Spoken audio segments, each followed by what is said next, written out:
कहानी की शुरुआत होती है पिस्टन कप के नए सीजन से, जो आज शुरू होने वाला था। लाइटनिंग मैक्विन खुद को मोटिवेट करने की कोशिश कर रहा होता है, लेकिन उसे डोक हडसन की बातें याद आने लगती हैं। डोक अक्सर कहा करते थे, रेसिंग एक सिंगल लैप की तरह होती है, इसमें किसी को टक्कर दिए बिना जीतना ही असली रेसिंग है। मैक्विन इन बातों को याद करके मुस्कुराता है और रेस शुरू हो जाती है। शुरुआत में मैक्विन सबसे आगे निकल जाता है। उसके पीछे उसके दोस्त केल और बॉबी जैसे बेहतरीन रेसर होते हैं, और आखिर में मैक्विन ये रेस जीत जाता है। सब बहुत खुश होते हैं। रेस के बाद बॉबी मैक्विन पर मजाक में स्प्रे कर देता है, और अगली बार जब बॉबी रेस जीतता है तो मैकन भी मजाक में उसके टायर में हवा भरकर अपना बदला ले लेता है। अगले हफ्ते नई रेस शुरू होती है। मैकन आगे चल रहा होता है, लेकिन तभी वहां आता है जैक्सन स्टोर्म, एक न्यू जनरेशन का हाईटेक रेसर जो बहुत आसानी से रेस जीत लेता है। सब हैरान रह जाते हैं। जैक्सन बेहद घमंडी भी था। मैकन जब उससे मिलने जाता है तो स्टोर्म कहता है, तुम मुझे नहीं हरा सकते, तुम बहुत बूढ़े हो चुके हो। यह सुनकर मैक्विन को बहुत बुरा लगता है। स्टोरम की जीत की खबरें हर जगह फैल जाती हैं। चिक हिक्स के शो में नेटली, एक डाटा एनालिस्ट, बताती है कि स्टोरम एक न्यू जनरेशन का हाई एरोडायनेमिक रेसर है जो एडवांस्ड सिमुलेटर्स पर प्रैक्टिस करता है, इसलिए टर्न लेते वक्त भी उसकी स्पीड कम नहीं होती। धीरे धीरे स्टोर में हर रेस जीतता जाता है, और सारे स्पॉन्सर्स पुराने रेसर्स को छोड़कर न्यू जनरेशन रेसर को साइन करने लगते हैं। मैक्विन के दोस्त केल और बॉबी भी रिटायर हो जाते हैं।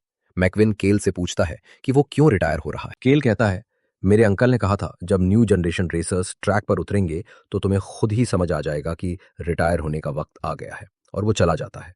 धीरे धीरे सारे पुराने रेसर्स को न्यू जनरेशन रेसर से बदल दिया जाता है, लेकिन मेकन को अभी भी रेसिंग का मौका मिल रहा था, क्योंकि उसके स्पॉन्सर्स डस्टी और रस्टी उसके पुराने दोस्त थे। सीजन की आखिरी रेस शुरू होती है। मैक्विन स्टोरम के काफी करीब पहुंच जाता है, लेकिन स्टोरम फिर आगे निकलता है और कहता है, बूढ़े, अब रिटायर हो जाओ। ये सुनकर मैक्विन का गुस्सा बढ़ जाता है। वो अपनी पूरी ताकत लगाकर स्पीड बढ़ाता है, और तभी उसका टायर फट जाता है।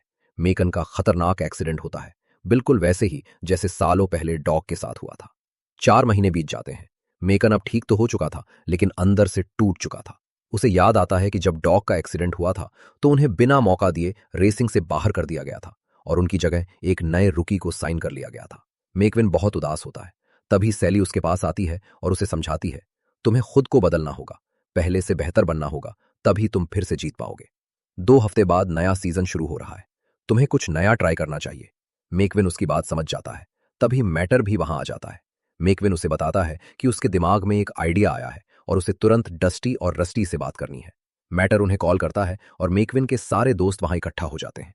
कुछ देर बाद मेकन भी पहुंचता है और सबको बताता है, मैंने डिसाइड किया है, मैं खुद को पहले से कहीं बेहतर बनाऊंगा, और इस सीजन सबको दिखा दूंगा कि लाइटनिंग मेकन अब भी खत्म नहीं हुआ। डस्टी और रस्टी ये सुनकर बहुत खुश होते हैं। मैक्विन कहता है, स्टोर्म को हराने के लिए मुझे उसकी तरह ट्रेनिंग करनी होगी। डस्टी और रस्टी जवाब देते हैं, हमने सब इंतजाम कर लिया है, कल रस्टीज रेसिंग सेंटर पहुंच जाना।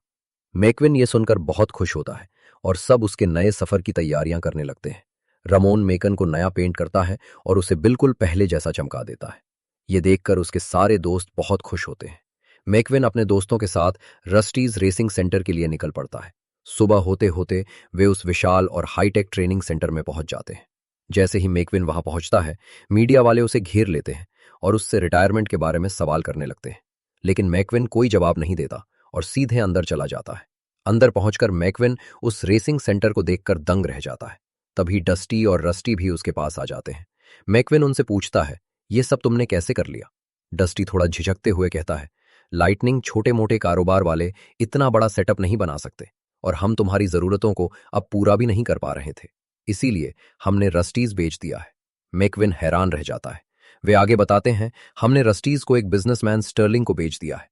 अब वही तुम्हारा नया स्पॉन्सर है और तुम्हें हर वो चीज देगा जिसकी तुम्हें जरूरत है। तभी वहां स्टर्लिंग खुद आ जाता है।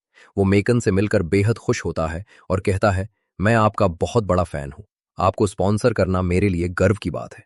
कुछ देर बाद डस्टी और रस्टी वहां से चले जाते हैं।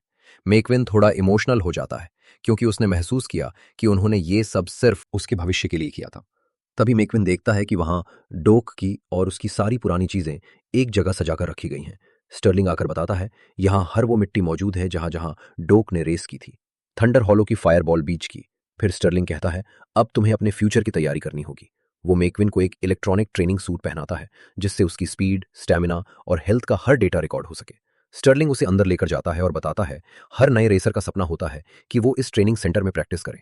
यहाँ वो हर तकनीक मौजूद है जो किसी भी रेसर को बेहतर बना सकती है। मेकविन की नज़र एक बढ़िया इंटरैक्टिव रेस सिमुलेटर पर जाती है। एक तेजी से भागती कार देखकर मेकविन पूछता है, ये कौन सा रेसर है? स्टर्लिंग मुस्कुराकर कहता है, ये रेसर नहीं, एक ट्रेनर है। क्रूज रमरेस, इस फील्ड की बेस्ट ट्रेनर। हर न्यू रेसर की प्रॉब्लम का सॉल्यूशन इसी के पास होता है। क्रूज उनके पास आती है, लेकिन मेकन को अनदेखा करने का नाटक करती ताकि वो उसे मोटिवेट कर सके। मेकविन भी समझ जाता है। क्रूज कहती है, सर, रेसिंग में सब खेल मोटिवेशन का होता है। अगर नजरिया बदल जाए तो वही बातें जो पहले चुभती थीं वही हमें हिम्मत दे सकती हैं। आपको ट्रेन करना मेरे लिए गर्व की बात होगी। बचपन से आपको टीवी पर देखती आई हूं। क्रूज मेकविन की ट्रेनिंग शुरू कर देती है। वो उसे तरह तरह की एक्सरसाइज कराती है ताकि उसके टायर्स और बॉडी फिर से एक्टिव हो सके। लेकिन मेकन को यह सब उबाऊ लगता है, क्योंकि वो सिर्फ सिमुलेटर पर प्रैक्टिस करना चाहता था। क्रूज उसे मना करती रहती है, क्योंकि मेकविन अभी सिमुलेटर के लिए रेडी नहीं था। एक दिन जब मेकन देखता है सिमुलेटर खाली पड़ा है, वो खुद ही उस पर चढ़ जाता है। क्रूज घबराकर कहती है, सर, आप अभी इसके लिए तैयार नहीं है। स्टर्लिंग भी वहां आ जाता है। मेकविन जिद करते हुए कहता है, मैं तैयार हूं, इसे ऑन करो। क्रूज को मजबूरी में सिमुलेटर चालू करना पड़ता है। लेकिन जैसे ही सिमुलेटर शुरू होता है, मेकविन कंट्रोल खो देता है। वो रॉन्ग साइड में दौड़ने लगता है, वॉल्स से टकराता है और आखिर में सिमुलेटर क्रैश कर बैठता है। स्टर्लिंग गुस्से में क्रूज को डांटता है, क्योंकि करोड़ों का सिमुलेटर खराब हो गया था। स्टर्लिंग मेकविन को अंदर बुलाता है और कहता है, मैं तुम्हें दुनिया का सबसे बड़ा रेसिंग ब्रांड बनाना चाहता हूं। पूरी दुनिया में हर कार तुम्हारे नाम का सामान खरीदे, यही तुम्हारा फ्यूचर है। मेकविन दर्द भरी आवाज में कहता है, यह सब तो रिटायरमेंट के बाद किया जाता है। स्टर्लिंग जवाब देता है, तुम अब फ्लोरिडा 500 में रेस नहीं करोगे, तुम्हारी स्पीड पहले जैसी नहीं रही, और जितनी बार तुम हारोगे तुम्हारा नाम ही खराब होगा। इसलिए अब टॉयज और प्रोडक्ट्स बेचकर अर्निंग करो, यही तुम्हारा भविष्य है। यह सुनकर मेकविन भड़क उठता है। मैं पैसों का भूखा नहीं हूं, मेरी असली कमाई रेसिंग है। मैं फिर से पूरी मेहनत के साथ वही ट्रेनिंग करूंगा जैसी डोक के साथ करता था, और मैं अपनी प्रैक्टिस फायरबॉल बीच में करूंगा जहां लेजेंड्स प्रैक्टिस करते थे, और मैं वादा करता हूं फ्लोरिडा में जीत कर दिखाऊंगा। स्टर्लिंग मान जाता है, लेकिन वो एक शर्त रखता है, अगर तुम फ्लोरिडा में नहीं जीते तो तुम्हें रिटायरमेंट लेनी होगी। मेकविन भी कहता है, और अगर मैं जीत गया तो मैं खुद तय करूंगा कि कब रिटायर होना है। स्टर्लिंग ये डील मान लेता है और मेकविन की ट्रेनिंग में साथ देने के लिए वो क्रूज को भी उसके साथ भेज देता है। क्रूज बीच पर भी ट्रेडमिल लेकर पहुंच जाती है, क्योंकि उसे लगता था कि मेकन खुली हवा में भी उसी पर प्रैक्टिस करना चाहता है। ये देखकर मेकविन चिढ़ जाता है और कहता है, मैं ट्रेडमिल पर रेस करने नहीं आया, मैं यहां इन सब चीजों से दूर असली रेसिंग करने आया हूं। वो सीधा बीच पर दौड़ने के लिए तैयार हो जाता है। मेकविन पूरा बीच का एक राउंड लगाकर आता है, लेकिन उसे यह समझ ही नहीं आता कि उसकी स्पीड कितनी हुई है। क्रूज बताती है, मैं आपका speed data electronic personal assistant से ट्रैक कर सकती हूं, लेकिन इसके लिए मुझे आपके साथ साथ दौड़ना होगा। मेकन को यह ठीक लगता है और वो क्रूज के साथ प्रैक्टिस शुरू कर देता है। लेकिन क्रूज को रेत पर दौड़ना आता ही नहीं था, वो सिर्फ सिमुलेटर की एक्सपर्ट थी। मेकविन उसे धीरज देकर एक एक चीज सिखाता है। पूरा दिन लग जाता है, पर शाम तक क्रूज रेत पर दौड़ने में कंफर्टेबल हो जाती है। क्रूज जब मेकन की स्पीड चेक करती है, वो सिर्फ 380 की मीलों पर हवर होती है। स्टोर्मम की स्पीड उससे बहुत ज्यादा थी। मेकन बेहद परेशान हो जाता है, पूरा दिन बर्बाद हो गया। क्रूज उसे शांत करते हुए कहती है, यह दिन वेस्ट नहीं हुआ, आज हमने असली रेसिंग की है। लेकिन मेकन गुस्से में कहता है, इसे असली रेसिंग नहीं कहते, ये तो बस सीधी लाइन है, मुझे अपनी स्पीड बढ़ानी होगी। उसी वक्त उसकी नजर दीवार पर लगे थंडर हॉलो के पोस्टर पर जाती है। मेकविन क्रूज से कहता है, मेरी स्पीड का इलाज तभी होगा जब मैं असली रेसर्स के साथ रेस करूंगा। वो थंडर हॉलो जाने का फैसला करता है। लुइजी उसे समझाता है, वहां भीड़ होगी, मीडिया को पता चल गया तो तुम ब्रेकिंग न्यूज बन जाओगे। गुइडो हंसकर कहता है, डोंट वरी, भेष बदलने में मैं उस्ताद हूं, और वे एक थंडर हॉलो पहुंच जाते हैं। गुइडो और लुइजी मैकविन को कीचड़ से इतना गंदा कर देते हैं कि उसे पहचान पाना नामुमकिन हो जाए। मैकविन रेस ग्राउंड में प्रवेश करता है। क्रूज भी उसके पीछे आ जाती है और कहती है, मैं आपके साथ रहकर स्पीड ट्रैक करती रहूंगी। तभी अनाउंसमेंट होता है, थंडर हॉलो में आज होगा दंगल। अंदर पहुंचते ही मैकविन हैरान रह जाता है। चारों तरफ पुरानी टूटी फूटी खड़खड़ाती कारें और सब एक दूसरे को टक्कर मारकर गिराने के लिए तैयार थी। मैकविन घबरा जाता है। ये वो रेस नहीं है जिसकी मैंने कल्पना की थी, और वो क्रूज के साथ बाहर निकलने की कोशिश करता है। लेकिन गेट बंद होते ही गार्ड चिल्लाता है, रूल्स आर रूल्स, गेट बंद होने के बाद कोई बाहर नहीं जा सकता। आखिर तक जो बचेगा वही विनर बनेगा। उन्हें लाख समझाने की कोशिश की जाती है, लेकिन गार्ड उनकी एक नहीं सुनता। तभी मैदान में एंट्री होती है थंडर हॉलो की डरावनी भारी भरकम दंगल की चैंपियन मिस फ्रेक्टर की उदाहरती है। आज कोई नहीं बचेगा। मैकविन और क्रूज दोनों डर जाते हैं और डिमोलिशन डर भी शुरू हो जाता है। सभी कारें एक दूसरे को धकेलने, पलटाने और तोड़ने में लगी होती हैं। मैकविन और क्रूज बड़ी मुश्किल से बचते बचाते आगे बढ़ते हैं। मिस फ्रेक्टर अपने पीछे आने वालों को आसानी से खत्म कर देती है। कुछ देर में मैदान में सिर्फ दो कारें बचती हैं, क्रूज और मैकविन। फ्रेक्टर क्रूज की तरफ दौड़ती है, लेकिन क्रूज कीचड़ में फंस जाती है। मैकविन तुरंत उसकी मदद को आता है, उसे कीचड़ से बाहर निकालता है, और इस वजह से फ्रेक्टर फिसल कर गिर जाती है। वो फिर उठती है और मैकविन को कुचलने के लिए तेजी से बढ़ती है। मैकविन भागता है, लेकिन उसके टायर में एक बड़ा कटर फंस जाता है। फ्रीटर उसके करीब पहुंचती जाती है और ठीक आखिरी पल में वो कटर बाहर निकल जाता है। फ्रीटर पूरी स्पीड में फिसलकर दीवार से जा टकराती है। अनाउंसमेंट होता है, विनर है क्रूज रमीरेज। क्रूज की खुशियों की सीमा नहीं रहती, लेकिन तभी एक टैंकर ट्रक पलटकर मैकविन पर सारा पानी गिरा देता है। उसके ऊपर लगा पूरा कीचड़ धुल जाता है और सबको पता चल जाता है कि वो लाइटनिंग मैकवन है। न्यूज मीडिया ये खबर हर जगह फैला देती है। मैकवन ने थंडर हॉलो के दंगल में हिस्सा लिया। मैकवन और क्रूज वहां से निकल जाते हैं। क्रूज बहुत खुश थी क्योंकि उसे पहली बार जीत का स्वाद मिला था, लेकिन मैकवन उस पर भड़क उठता है। तुम्हारी वजह से मेरी स्पीड नहीं बढ़ रही। तुम्हें संभालते सालते मेरा पूरा हफ्ता खराब हो गया और आज भी मेरी स्पीड पहले जैसी ही है। ये मेरा आखिरी मौका है क्रूज। अगर मैं हार गया तो हमेशा के लिए खत्म हो जाऊंगा। पर तुम ये कभी नहीं समझोगी क्योंकि तुम एक रेसर नहीं हो। उसके गुस्से से क्रूज की ट्रॉफी टूट जाती है। वो मायूस होकर पीछे हट जाती है और कहती है, मैं बचपन से एक रेसर बनना चाहती थी और उसकी वजह आप थे। मैं आपको टीवी पर देखती थी और सोचती थी एक दिन मैं भी आपकी तरह दौड़ूंगी। लेकिन मेरे पेरेंट्स ने कहा, बड़े सपने मत देखो, बड़े सपने पूरे नहीं होते। फिर भी मैं उन्हें साबित करना चाहती थी कि मेरे शहर में मुझसे तेज कोई नहीं है। मैंने हिम्मत करके अपनी फर्स्ट रेस में हिस्सा लिया, लेकिन जैसे ही मैंने दूसरे रेसर को देखा और जब उन्होंने अपने इंजन गरजाए, मेरी हिम्मत वहीं टूट गई। मैं समझ गई कि मैं रेसिंग के लिए बनी ही नहीं हूं। क्रूज की आवाज कांप जाती है। मैकविन चुप रह जाता है क्योंकि वो जानता है कि उसने अनजाने में उसकी दिल दुखाया है। क्रूज वहां से निकल जाती है। मैकविन अकेला बैठा हुआ चिखाशो देख रहा होता है। नेटली बताती है, जैक्सन स्टोरम की स्पीड लगातार बढ़ रही है। फ्लोरिडा 500 जीतने की उसकी प्रोबेबिलिटी 95% है। अगर लाइटनिंग मैकन रेस में उतरे तो उसकी जीत की संभावना सिर्फ 1.2% होगी। इस हफ्ते उसका करियर पूरी तरीके से खत्म हो जाएगा। यह सुनकर मैकविन का दिल बैठ जाता है। वो अपने सबसे प्यारे दोस्त मैटर को कॉल करता है ताकि उसका मन हल्का हो सके। मैकन टूटी आवाज में कहता है, मुझे ट्रेनिंग से कोई फायदा नहीं हो रहा। स्पीड नहीं बढ़ रही और अब लगने लगा है कि मेरा करियर खत्म होने वाला है। अगर डॉग जिंदा होते तो ये दिन कभी नहीं देखना पड़ता। मैटर शांत होकर कहता है, हर गुरु का एक गुरु होता है। डॉग के भी एक टीचर थे, स्मोकी। क्यों ना उनसे ट्रेनिंग ले लो। मैकविन को यह आइडिया बहुत पसंद आता है। इसी बीच क्रूज उदास मन से ट्रेनिंग सेंटर लौट रही होती है। तभी मैकन वहां पहुंचता है। वो कहता है, मैं स्मोकी को ढूंढने जा रहा हूं। अगर चाहो तो मेरे साथ चल सकती हो। क्रूज पहले मना कर देती है। तभी मैकन उसकी टूटी हुई ट्रॉफी निकालकर उसे वापस देता है जो उसने जोड़ दी थी और उसे मनाने के लिए मजेदार डांस करने लगता है। क्रूज हंसी रोक नहीं पाती और आखिर में मान जाती है। दोनों साथ निकल पड़ते हैं थॉमस विले की ओर, जो डॉग हडसन का होम टाउन था। थॉमस विले पहुंचकर मैकविन की नजर पड़ती है डॉग हडसन के पुराने स्पीडवे के पोस्टर पर। वो ट्रैक के अंदर जाता है और खुद को रोक नहीं पाता। डॉग की याद में एक पूरा चक्कर लगा ही देता है। तभी पीछे से आवाज आती है। वो स्मोकी थे, डॉग के क्रू चीफ और उनके सबसे बड़े दोस्त। मेकन हैरान भी होता है और खुश भी। उसे नहीं पता था कि स्मोकी अब भी जिंदा है। स्मोकी उसे बार में ले जाते हैं जहां डॉग के पुराने दोस्त मौजूद थे। वे साफ समझ जाते हैं कि मैकविन का समय अच्छा नहीं चल रहा और वो मदद तलाशते हुए यहां आया है। स्मोकी पुराने किस्से सुनाना शुरू करते हैं। जब डॉग नया था सब उसका मजाक उड़ाते थे, पर एक दिन उसने सबको गलत साबित कर दिया। वो इतना तेज था कि पलक झपकते ही टॉप रेसर को पीछे छोड़ देता था। फिर एक दिन एक फ्रेशर आया जो सबसे तेज था। उसने डॉग को दीवार की तरफ धकेलने की कोशिश की, लेकिन डॉग ने छलांग लगाई और उस रेस को जीत लिया। ऐसा स्टंट किसी ने पहले कभी नहीं देखा था। सब हंसते हैं, यादों में खो जाते हैं। स्मोकी मेकन को बाहर ले जाते हैं। मेकन कहता है, मुझे आपकी मदद चाहिए। अगर फ्लोरिडा की रेस हार गया तो सब खत्म हो जाएगा। डॉग की तरह मेरा भी वही हाल होगा। स्मोकी गहरी सांस लेकर कहते हैं, डॉग के साथ क्या हुआ था? मेकविन बताता है, रेसिंग ही डॉग की जिंदगी थी। जब वो उनसे छिन गई तो वो टूट गए। वो सदमे से उभर नहीं पाए। स्मोकी मुस्कुराते हैं। पहली बार मेकन को असली बात समझाते हैं। तुम डॉग को कभी समझ ही नहीं पाए। हादसे के बाद वो रेडिएटर स्प्रिंग्स चले गए। हम सबसे दूर 50 साल तक कोई खबर नहीं दी और अचानक एक दिन मेरे पास उसके खत आने लगे। हर एक खत में सिर्फ तुम होते थे। रेसिंग उसकी जान थी, लेकिन उसकी धड़कन तुम थे। तुमने उसे जीने का नया मकसद दिया था। मेकविन की आंखें नम हो जाती हैं। स्मोकी कहता है, डॉग ने तुम्हारे अंदर वो देखा था जो तुम खुद को देखकर भी नहीं देख पाते। स्मोकी मेकन को थॉमस विले ट्रैक पर ले जाता है। मेकविन जैसे ही एक चक्कर लगाता है, स्मोकी हंसकर कहता है, तुम अब बूढ़े हो चुके हो। स्टर्म जितना तेज नहीं दौड़ सकते, लेकिन तुम उससे ज्यादा स्मार्ट बन सकते हो। और मैंने सुना तुम थंडर हॉलो के दंगल से एक भी खरोंच के बिना निकल आए। मैकविन हल्का सा मुस्कुराता है। दूसरी तरफ हमें जैक्सन स्टर्म की एक झलक दिखाई जाती है। उसकी स्पीड पहले से कहीं ज्यादा बढ़ चुकी थी। स्टर्म ने 344 किमीले पर हवर का आंकड़ा पार कर लिया था और अब सभी को ऐसा लग रहा था कि कोई उसे हरा नहीं पाएगा।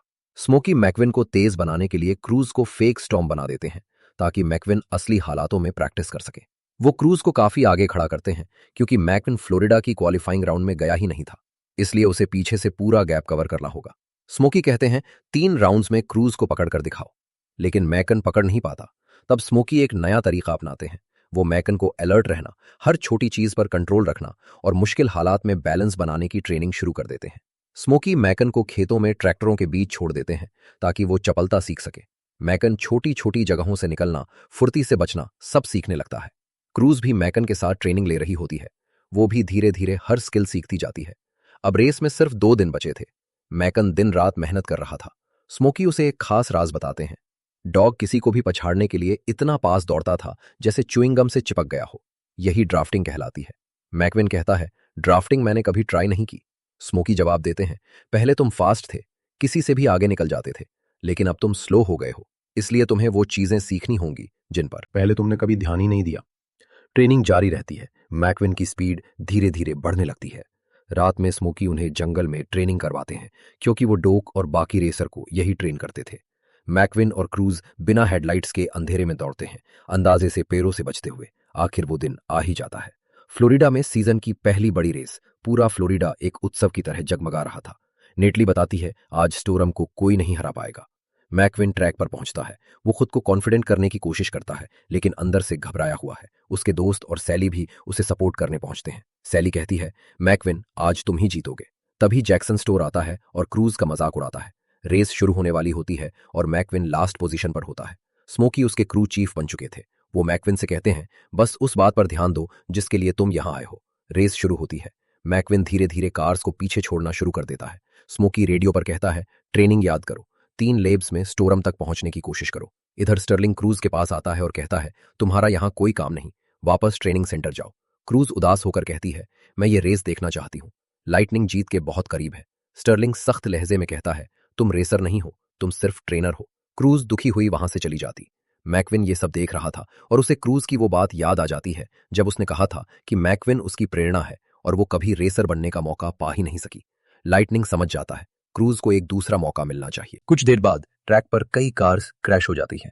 सेफ्टी के चलते मैकविन पिट स्टॉप पर आ जाता है और वहां वो सबको एक चौंकाने वाला फैसला सुनाता है, क्रूज को तैयार करो। क्रूज हैरान हो जाती है। मैकविन मुस्कुराकर कहता है, आज तुम्हें दूसरा मौका दिया जा रहा है।